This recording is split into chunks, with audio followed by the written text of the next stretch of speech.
Estamos aqui na Igreja Nazareno de Barão Geraldo para fazer esse vídeo para vocês aí, essa transmissão ao vivo, e onde nós queremos compartilhar a palavra de Deus com vocês nessa noite aqui. Vamos fazer uma oração. Estamos eu aqui e o Jefferson, como nós postamos aqui no vídeo anterior, ele está aqui atrás da câmera aí para nos ajudar, porque tudo é novidade para a gente, né? Aqui na igreja a gente tem começado um trabalho novo devido a esse problema mundial aí, e que Deus nos abençoe. Então vamos orar aqui para que Deus esteja no controle de tudo que nós vamos fazer aqui nessa noite. Senhor, nós queremos agradecer ao Senhor, Pai, apesar de tudo que temos passado, apesar das lutas que temos visto aí ao redor desse mundo, nós queremos nos colocar diante do Senhor como filhos do Senhor, Pai, como a amada de Deus, como a noiva de Cristo, como a menina dos olhos de Deus, Pai. Obrigado, Senhor, porque até aqui o Senhor tem sido conosco. Que o Senhor guarde as nossas vidas, que o Senhor guarde os nossos irmãos ao redor do mundo, aqueles que já estão com perdas de familiares, de amigos, e também aqueles que ainda vão passar por isso, Pai, que nós possamos saber que o Senhor não perdeu o controle das coisas, mas que o Senhor ainda continua no controle. Louvado e engrandecido seja o seu nome. Seja conosco nessa noite, onde estaremos com a igreja aberta, tendo um culto ao Senhor, mas a igreja somos nós, e o culto ao Senhor continua existindo, Pai. Nós queremos dizer que nós te amamos. Fala conosco através da sua palavra, é o que nós te pedimos em nome de Jesus. Amém. Amém. Meus irmãos, nós vamos ler um texto que está em Efésios, capítulo número 3, o versículo número 13. Efésios 3, 13 diz assim: Portanto, peço-vos que não desfaleçais nas minhas tribulações por vós, que são a vossa glória.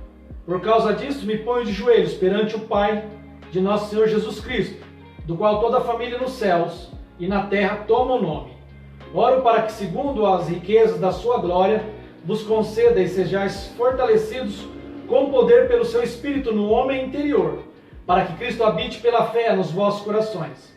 E oro para que, estando arraigados e fundados em amor, possais perfeitamente compreender com todos os santos qual seja a largura e o comprimento, e a altura e a profundidade, e conhecer o amor de Cristo, que excede todo o entendimento, para que sejais cheios de toda a plenitude de Deus. Ora, aquele que é poderoso para fazer tudo muito mais abundantemente além daquilo que pedimos ou pensamos, segundo o poder que em nós opera. A ele seja a glória na igreja e em Cristo Jesus por todas as gerações, para todos sempre. Amém. Amém. Bom, eu dei um tema para esse sermão e eu coloquei mais que um conceito, uma realidade. O nosso Deus é mais que um conceito, é mais que um pensamento, um mero lampejo de inteligência de um homem por aí que resolveu e achou que Deus existe. Nós queremos identificar nessa oração de o apóstolo Paulo alguns conceitos que Paulo escreveu aos Efésios e a nós também serve, que tudo que tem Cristo, que todos que têm Cristo, que vivam e aprendam pelo que aprendam, pelo que aprenderam já, pelo que estão já convivendo com isso. Nós aprendemos muito com Deus.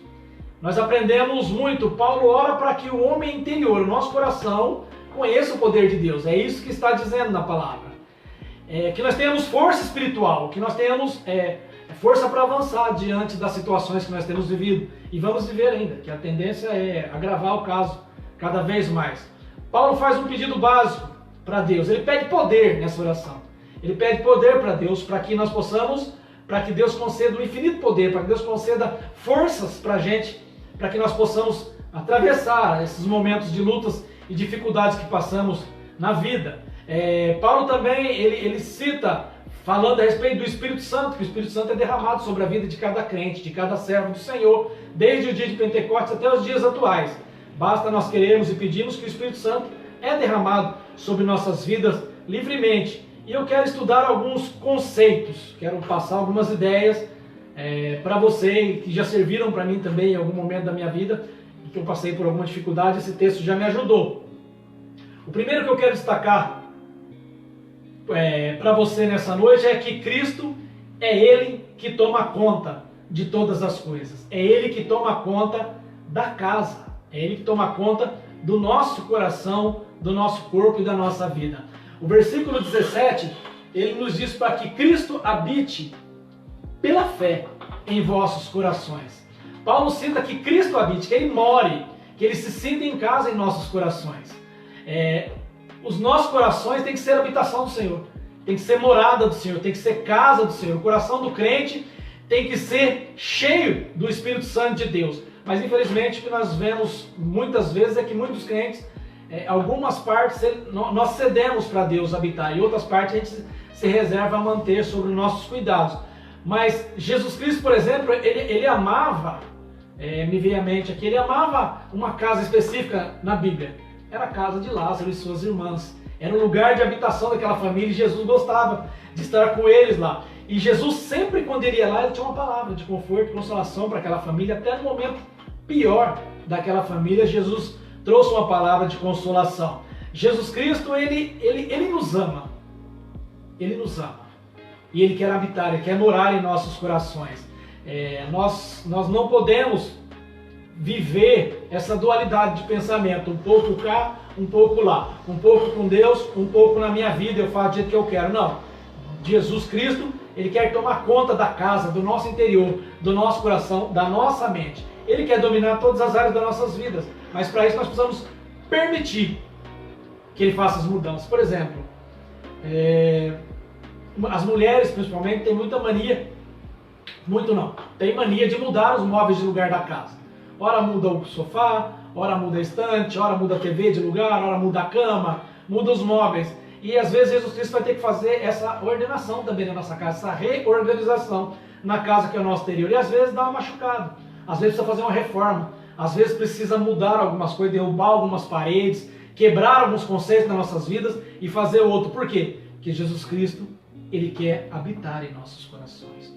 O segundo ponto que eu quero destacar é que Jesus Cristo, Ele vai arraigar, Ele vai alicerçar em amor nas nossas vidas, Ele vai germinar esse amor. Então na parte B do versículo 17, eu oro para que, estando arraigados e fundados em amor, Jesus Cristo, Ele quer alicerçar nossa vida em amor. Ele se sente em casa em nossos corações, ou pelo menos deveria se sentir em casa. Quando Ele encontra em nossos corações fé e amor por Ele e nele, que é um fruto do Espírito Santo, isso resulta nesse poder. Esse poder para vencer dificuldades. Porque sugere plantar mesmo. Jesus planta amor em nossos corações. O que nós temos visto muitas vezes ao longo desses dias são alguns comentários, alguns desejos, algumas vontades de alguns irmãos em Cristo que às vezes está contrária a esse amor. Está contrária a tudo isso que Jesus Cristo quer colocar em nossos corações. A palavra arraigar significa estar com o solo preparado, estar com o solo pronto, estar com um estado de espírito pronto para receber esse ato de fé e de amor. É como uma árvore travada na terra. Se você vê um campo morto, onde não nasce, um campo de terra onde não tem água, onde não tem um solo próprio, nada nasce nele. E nosso coração tem que estar próprio para nascer esse amor de Cristo e para que o Espírito Santo faça morada em nossos corações. Muitos de nós cristãos queremos o Espírito Santo.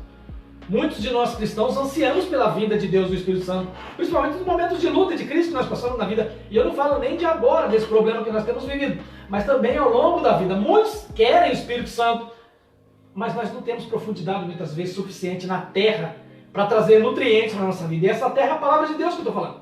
Essa terra é a Bíblia, essa terra é a leitura da palavra, é a consagração, é a busca diária por essa semente do amor de Deus para que ela faça brotar em nosso coração essa árvore do amor. E isso nós temos que entender. Para Ele alicerçar, para Ele plantar, para Ele fundamentar, nós temos que estar preparados para receber a nossa terra, a nossa vida, o nosso coração, para produzir fruto, para nascer esse fruto do amor na nossa vida. O nosso coração tem que estar preparado.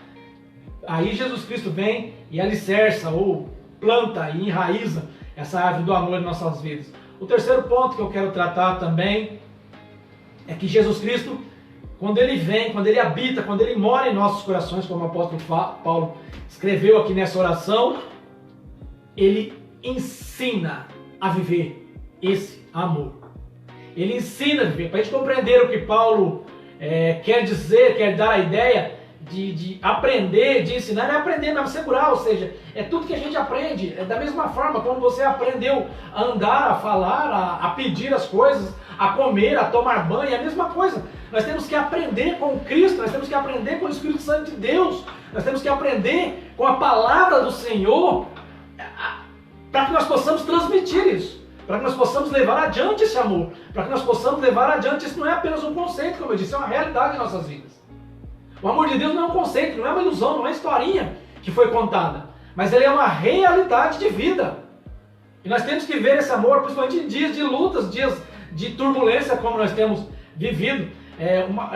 Estudos dizem que dos anos 2000 para cá tem uma geração que muitos dos psicólogos colocam uma geração alfa, ou a geração A, a primeira, é uma geração que ela tem uma grande facilidade de aprender as coisas sozinhas e desenvolver algumas coisas sozinhas.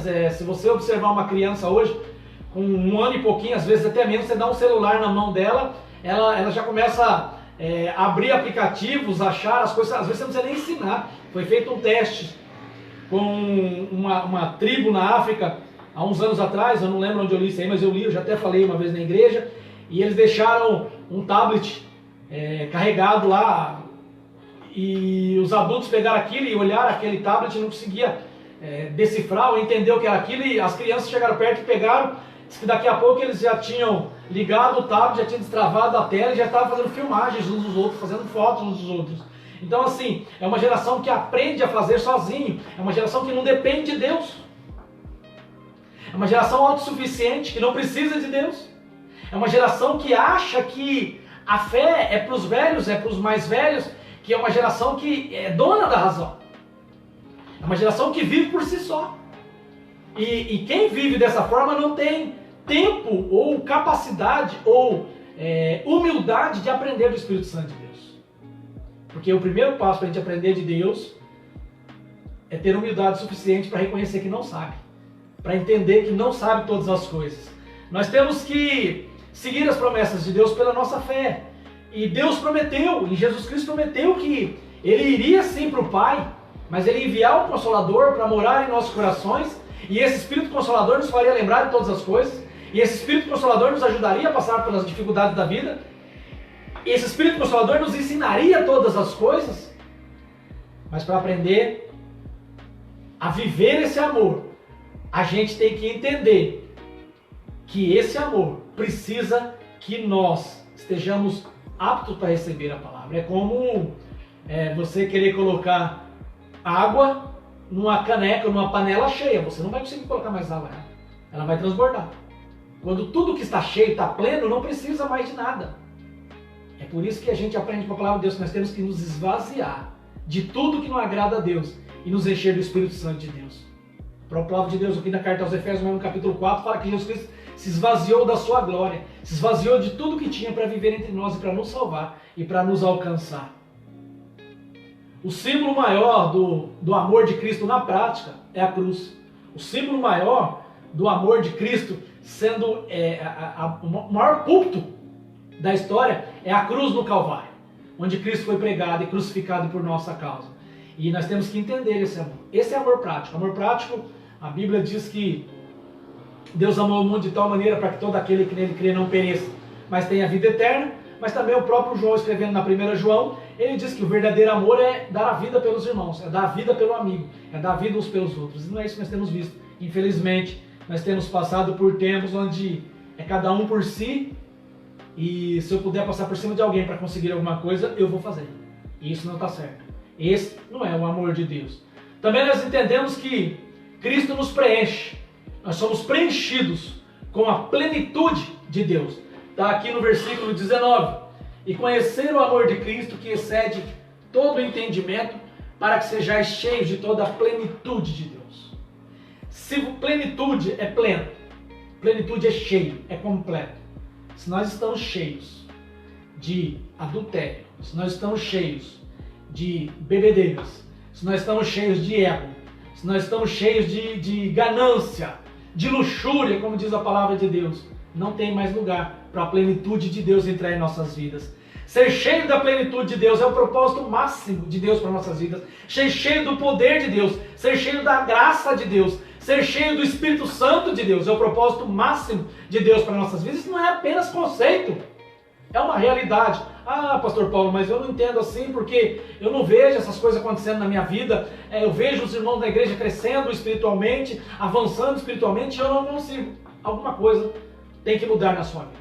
Alguma coisa tem que ser esvaziada da sua vida para que você seja preenchido, preenchida da plenitude de Deus. A ideia é de enchimento total de Deus. É controle absoluto de Deus nas nossas vidas. É controle total de todas as áreas das nossas vidas. Emocional, espiritual, financeira, todas as áreas das nossas vidas. Colocar-nos nas mãos do Senhor. Esse enchimento tem que ser total. Esse enchimento tem que ser completo nas nossas vidas. E a partir do nosso coração que Deus começa a agir. A gente abre a nossa mente, a gente abre o nosso entendimento para que o Espírito Santo comece a trabalhar nas nossas vidas. Ele entra em nosso coração, ele habita os nossos corações e daí adiante começa um crescimento. E a gente começa a consagrar do mais alto da cabeça à planta dos pés ao Senhor.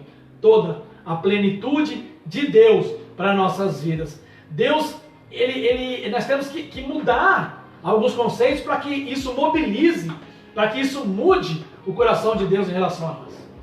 Porque a Bíblia diz que nós éramos inimigos de Deus, estávamos distanciados, afastados por causa do pecado. Mas Deus Ele se fez pecado por nossa causa. Ele morreu na cruz em nosso lugar. Ele se mobilizou de tal forma, Jesus Cristo se sensibilizou de tal forma que ele falou assim, eu vou morrer por causa deles. Mesmo que muitos vão rejeitar, mesmo que milhares e milhões não vão aceitar, mas quando nós temos um coração transformado, um coração consagrado, isso também move o coração de Deus. Nós não somos a menina dos olhos de Deus, conforme nós temos ouvido por aí. Você não é o centro da vontade de Deus de forma alguma. Nós não somos nada disso. Nós somos apenas alvos do amor de Deus. Nós éramos pecadores, míseros pecadores, inimigos de Deus, afastados da presença de Deus. E por causa da cruz do Calvário, por causa desse amor que foi derramado na cruz do Calvário por nós temos esse acesso ao trono dos céus, ao trono de Deus, porque o coração de Deus se alegra. O coração de Deus se alegra por ver um ímpio sendo transformado, para ver uma pessoa do mundo, uma pessoa caída, uma pessoa cheia de mazelas, cheia de coisas erradas, cheia de problemas, defeitos, ser transformados pelo poder de Deus. Deus nos ama. Deus ama a igreja. Deus ama a raça humana. Deus fez tudo o que podia. O melhor de Deus não está por vir. O melhor de Deus já veio e foi Jesus Cristo que morreu por nós naquela cruz. Eu posso buscar esse melhor de Deus. O melhor de Deus está por vir, não que Ele vai mandar, mas porque eu vou ao encontro desse melhor de Deus que já veio ao mundo e já morreu e se chama Jesus Cristo de Nazaré. Ele é o nosso Senhor e nós precisamos ter essa intimidade com Ele. Uma intimidade de pai e filho, uma intimidade de amigos, uma intimidade de abraçar, apesar que hoje não podemos estar abraçando tanto assim mais uns aos outros. Olha para o irmão que está do lado, abraça e diz que ama. Acabou isso aí por enquanto, meu irmão. Quem reclamava disso aí, que achava que mas é meio piegas, não sei o que, agora vai sentir falta, porque agora não pode mais abraçar. Agora não pode nem pegar na mão direita. Agora nós temos que manter uma certa distância. Vamos começar a fazer cumprimento oriental daqui a pouco, né? Nós vamos nos curvar como o japonês faz. De longe, sem contato físico. Por quê? Porque agora nós estamos com dificuldade muito grande no mundo. Mas a igreja tem que continuar propagando o amor de Deus. Eu vi 2 vídeos ontem, um na Espanha, eu até publiquei, e o outro na Itália. O da Espanha, um rapaz sai na janela do prédio de apartamentos e ele começa a cantar, a orar. Ele começa a orar e as pessoas começam a ir na janela dos outros prédios e começam a orar também, e ele clamando por misericórdia. E eu vi outro pastor italiano na Sicília com um microfonezinho, uma caixinha de som na janela do prédio, pregando. E várias pessoas na janela ouvindo ele pregando sobre o amor de Deus, sobre a misericórdia de Deus, sobre esse conceito que muita gente acha que é um conceito, que é apenas um conto de fadas. E não é. É uma realidade. E se há um momento onde a igreja é necessária e relevante no mundo, são nos momentos de crise. São nos momentos de lutas, nos momentos em que o mundo precisa. Ah, pastor, mas a igreja está fechada. a igreja não pode abrir, o governo mandou fechar, não pode ter aglomeração. Você é a igreja. Eu sou a igreja. Eu sou a igreja. Hoje no trabalho eu tive a oportunidade de ministrar ao coração de um desviado. Ele bebe, ele fuma, não fuma, mas ele bebe bastante.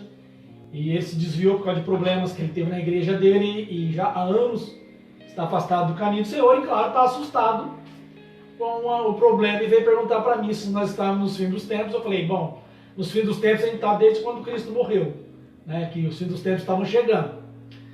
E eu falei para ele que não importa se nós estamos no fim dos tempos ou se estamos no início dos tempos. O que realmente importa é se ele está com o Senhor Jesus Cristo, se ele está com o Senhor preparado para o que vier de melhor ou de pior da vida. O que muitos dizem que é uma história, o que muitos já tentaram provar que a Bíblia está errada, nós vamos ver agora, ao longo dos próximos meses e anos até, a relevância que a igreja vai ter que ter no meio desse caos que o mundo está vivendo. E a igreja é você, a igreja sou eu. A igreja não é o prédio, a igreja não é a instituição. A igreja é humana, compostas de seres humanos cheios de falhas, cheios de problemas, cheios de pequenez, somos pequenos, limitados nos nossos conceitos. Mas é essa igreja que Deus usa. E é esse amor que foi derramado sobre a minha vida que eu tenho que transferir sobre a vida de vocês. É esse amor que nós temos que levar ao mundo de fora. Às vezes vai ser no leito de morte. E às vezes vai ser no leito de recuperação do coronavírus, de qualquer outra desgraça que possa acontecer nesse mundo aí. Mas você tem que fazer diferença. Você tem que ser diferente. E provar para o mundo que isso aqui não é apenas um conceito, mas é uma realidade de vida, transformadora de vida, e que transformou a sua vida, transformou a minha vida, transformou a vida do apóstolo Paulo, que escreveu essas palavras aqui que eu li, transformou a vida do meu irmão Jefferson Iafuso, que está aqui atrás. É uma realidade. E nós temos que dizer para o mundo aí fora, a Bíblia é uma realidade. Jesus Cristo é uma realidade. O amor de Deus nas nossas vidas é uma realidade. Espero que tenha falado ao seu coração, que Deus possa nos abençoar, que Deus possa derramar da sua misericórdia sobre a nossa nação, que está no início apenas desse processo complicado que o mundo já tem vivido lá fora, que foi na região de Ásia e Europa. Nós temos que nos unir em oração. Estive conversando hoje com a Aline, esposa do pastor Mateu, na Itália, da Nazareno, e ela disse que a situação é caótica. A situação é difícil, que o sogro dela trabalha numa cidade próxima à cidade que eles moram, mas fica apenas 2 quadras da casa deles. E para ele ir ao trabalho, ele precisa de uma carta de liberação para poder andar na rua, senão vai preso. Essa é uma das situações da Itália, como nós temos visto vários vídeos aí. Mas esse não foi vídeo que eu vi na internet. Isso eu conversei com um casal, uma família de amigos. E o Mateu, para quem não conhece, ele foi professor de música da faculdade da Nazareno aqui e do seminário. Ele administrou a área de música da igreja e ele foi chamado para a igreja na Itália e ele está de novo. Foi há uns 2 anos atrás que ele voltou para lá. Então, assim, a situação lá é complicada. E a situação no Brasil também não é que não vai ficar, não está diferente. Não está diferente. Aqui a diferença é que temos menos casos ainda. Mas a nossa relevância como igreja é provar para o mundo que não é um conceito, mas é uma realidade. E é uma realidade transformadora de vidas.